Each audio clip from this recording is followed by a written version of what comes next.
सत श्री अकाल सारे विद्यार्थियों ਨੂੰ ਸਵਾਗਤ ਕੀਤਾ ਜਾਂਦਾ ਹੈ ਤੁਹਾਡੇ ਆਪਣੇ YouTube ਚੈਨਲ ਵਰਿੰਦਰ ਐਜੂਕੇਸ਼ਨ ਵਿੱਚ। ਅੱਜ ਅਸੀਂ ਸਵਿਕਸ ਦਾ ਪ੍ਰੈਕਟਿਸ ਸੈਟ 6 ਕਰਾਂਗੇ, ਜਿਹਦੇ ਵਿੱਚ ਅਸੀਂ ਆਰਟੀਕਲਸ ਨਾਲ ਸੰਬੰਧਿਤ ਮਹੱਤਵਪੂਰਨ MCQs ਕਰਾਂਗੇ। ਤਾਂ ਵੀਡੀਓ ਸ਼ੁਰੂ ਕਰ ਦਿਆਂਗੇ।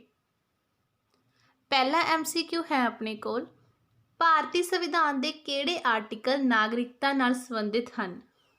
ਇਹਦੇ ਵਿੱਚ ਆਪਣੇ ਕੋਲ 4 ਆਪਸ਼ਨਸ ਨੇਗੀਆਂ।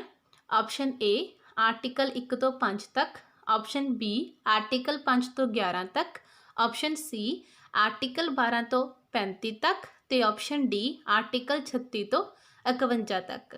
तो इसका सही जवाब है गा ऑप्शन बी आर्टिकल 5 तो 11 तक। जेकर ਆਪਾਂ आर्टिकल 12 ਤੋਂ ਲੈ ਕੇ 35 तक ਦੀ ਗੱਲ ਕਰੀਏ ਤਾਂ ਇਹ ਮੌਲਿਕ ਅਧਿਕਾਰਾਂ ਨਾਲ ਸੰਬੰਧਿਤ ਨੇਗੇ, ਤੇ ਆਰਟੀਕਲ 36 ਤੋਂ ਲੈ ਕੇ 51 ਤੱਕ ਰਾਜ ਦੀ ਨੀਤੀ ਦੇ ਨਿਰਦੇਸ਼ਕ ਸਿਧਾਂਤਾਂ ਨਾਲ ਸੰਬੰਧਿਤ ਨੇਗੇ। ਦੂਸਰਾ ਪ੍ਰਸ਼ਨ, ਹੇਠ ਲਿਖਿਆਂ ਵਿੱਚੋਂ ਕਿਹੜਾ ਆਰਟੀਕਲ ਪ੍ਰੈਸ ਦੀ ਆਜ਼ਾਦੀ ਨਾਲ ਸੰਬੰਧਿਤ ਹੈ। Option A article 21A, option B article 18, C article 19A, D article 23। तो इसका सही जवाब है गा ऑप्शन सी आर्टिकल 19A। तीसरा प्रश्न, भारतीय संविधान का किहड़ा आर्टिकल ग्राम पंचायतां दे गठन नाल संबंधित है। Option A article 39, B article 40, C article 42, ते डी आर्टिकल 45। तो इसका राइट जवाब है गा ऑप्शन बी आर्टिकल 40। चौथा प्रश्न, संविधान के किस आर्टिकल अनुसार भारत के राष्ट्रपति के विरुद्ध महादोष की कार्रवाई की जा सकती है, मतलब कि उन्होंने किवें हटाया जा सकता गा। तो ये ऑप्शनस देख लें आप। Option A article 55, B article 52, C article 61, ते डी आर्टिकल 72। तो इसका सही जवाब है गा ऑप्शन सी आर्टिकल 61। पंजवां प्रश्न, भारतीय संविधान के किस आर्टिकल की वरतों हुण तक नहीं की गई। Option A article 110, B article 352, C article 356, ते डी आर्टिकल 360। तो इसका राइट जवाब है गा ऑप्शन डी आर्टिकल 360। तो ये जिहड़ा आर्टिकल हैगा यह वित्तीय आपातकाल नाल संबंधित हैगा। छेवां प्रश्न, हुण संविधान के किस आर्टिकल अनुसार संपत्ति का अधिकार संविधानिक अधिकार है। Option A article 42, B article 127, C article 300A, ते डी आर्टिकल 139A। तो इसका राइट जवाब है गा ऑप्शन सी आर्टिकल 300A। संपत्ति का अधिकार पहला मौलिक अधिकारों की सूची के विच शामिल सीगा, जिन्हों 44वीं संविधानिक सोध 1978 के राही मौलिक अधिकारों की सूची विचों कढ़ दिता गया सीगा। ये भी तुसीं याद रखना गा। 7वां प्रश्न, किस आर्टिकल अधीन राष्ट्रपति लोक सभा नूं भंग कर सकता है। Option A article 161, B article 85, C article 72, ते डी आर्टिकल 80। तो इसका राइट जवाब है गा ऑप्शन बी आर्टिकल 85। 8वां प्रश्न, संविधान के किस आर्टिकल अधीन संसद की संयुक्त अधिवेशन की व्यवस्था की गई है। Option A article 117, option B article 112, C article 108, ते डी आर्टिकल 123। तो इसका सही जवाब है गा ऑप्शन सी आर्टिकल 108। 9वां प्रश्न, किस आर्टिकल विच वर्णन किया गया है कि हरेक राज के लिए एक राजपाल होवेगा। Option A article 143, option B article 185, C article 163, ते डी आर्टिकल 153। तो इसका सही जवाब है गा ऑप्शन डी आर्टिकल 153। 10वां प्रश्न, किस आर्टिकल अधीन भारत की सर्वोच्च अदालत मौलिक अधिकारों की रक्षा करती है। Option A article 32, B article 124, C article 74, ते डी आर्टिकल 61। ਤਾਂ ਇਹਦਾ ਸਹੀ ਜਵਾਬ ਹੈਗਾ ਗਾ ਆਪਸ਼ਨ ਏ ਆਰਟੀਕਲ 32। ਆਰਟੀਕਲ 32 ਦੇ ਅਨੁਸਾਰ ਮੌਲਿਕ ਅਧਿਕਾਰਾਂ ਦੀ ਉਲੰਘਣਾ ਹੋਣ ਤੇ ਸਰਵਉੱਚ ਅਦਾਲਤ ਆ ਜਿਹੜੀ ਉਹ 5 ਤਰ੍ਹਾਂ ਦੀ ਰਿਟ ਜਾਰੀ ਕਰ ਸਕਦੀ ਹੈਗੀ। 11ਵਾਂ ਪ੍ਰਸ਼ਨ, ਸੰਵਿਧਾਨ ਦੇ ਕਿਸ ਆਰਟੀਕਲ ਅਧੀਨ ਜ਼ਿਲ੍ਹਾ ਅਦਾਲਤਾਂ ਦੀ ਵਿਵਸਥਾ ਕੀਤੀ ਗਈ ਹੈ?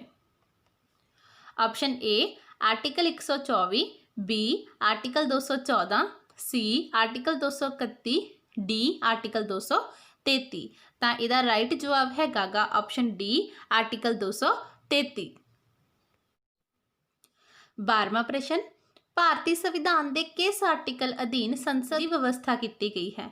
Option A article 79, B article 80, C article 81 ਤੇ ਡੀ ਆਰਟੀਕਲ 85। ਤਾਂ ਇਹਦਾ ਸਹੀ ਜਵਾਬ ਹੈਗਾ ਗਾ ਆਪਸ਼ਨ ਏ ਆਰਟੀਕਲ 79। ਜਿਹੜਾ ਆਰਟੀਕਲ 80 ਹੈਗਾ ਇਹ ਰਾਜ ਸਭਾ ਦੇ ਗਠਨ ਨਾਲ ਸੰਬੰਧਿਤ ਹੈਗਾ ਤੇ ਆਰਟੀਕਲ 81 ਆ ਜਿਹੜਾ ਇਹ ਲੋਕ ਸਭਾ ਦੇ ਗਠਨ ਨਾਲ ਸੰਬੰਧਿਤ ਹੈਗਾ। ਇਹਨਾਂ ਦੋ ਆਰਟੀਕਲਸ ਨੂੰ ਵੀ ਤੁਸੀਂ ਧਿਆਨ ਦੇ ਵਿੱਚ ਰੱਖਣਾ ਗਾ। 13ਵਾਂ ਪ੍ਰਸ਼ਨ, ਸੰਵਿਧਾਨ ਦੇ ਕਿਸ ਆਰਟੀਕਲ ਅਨੁਸਾਰ ਰਾਸ਼ਟਰਪਤੀ ਸਰਵਉੱਚ ਅਦਾਲਤ ਤੋਂ ਸਲਾਹ ਲੈ ਸਕਦਾ ਹੈ? Option A article 152, B article 123, C article 170 ਤੇ ਡੀ ਆਰਟੀਕਲ 143। ਤਾਂ ਇਹਦਾ ਸਹੀ ਜਵਾਬ ਹੈਗਾ ਗਾ ਆਪਸ਼ਨ ਡੀ ਆਰਟੀਕਲ 143। 14ਵਾਂ ਪ੍ਰਸ਼ਨ, ਸੰਵਿਧਾਨ ਦੇ ਕਿਸ ਆਰਟੀਕਲ ਅਧੀਨ ਰਾਜਾਂ ਵਿੱਚ ਵਿਧਾਨ ਪਰਿਸ਼ਦ ਦੀ ਸਥਾਪਨਾ ਅਤੇ ਸਮਾਪਤੀ ਦਾ ਵਰਣਨ ਕੀਤਾ ਗਿਆ ਹੈ?